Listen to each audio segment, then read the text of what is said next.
Hi, good afternoon. Ayan, maglalakad muna kami ni Nasiki at Zoe dito. Napag-isipan namin kumain dito lang malapit sa amin. Sa Post Coffee, ayan. Magme-milk tea kami and then pizza, okay? Hindi naman kamahalan dyan kaya okay lang. Ayan, ayan yung merienda namin. Masarap siya guys, lalo na yung pizza niya, masarap. Ayan, ham and cheese nga pala yung in-order ko. Ayan si Seki. Gustong gusto niya yan yung pizza na yan. Ayan, kain na siya ng kain. Andun si ate.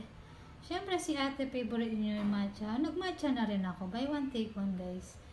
Ayan, kain tayo ng pizza. Magmerienda muna kayo. Ayan guys. Pagkatapos ng lakaran na naman yan. Magugutom na naman. Charot. Ayan, sarap ng pizza.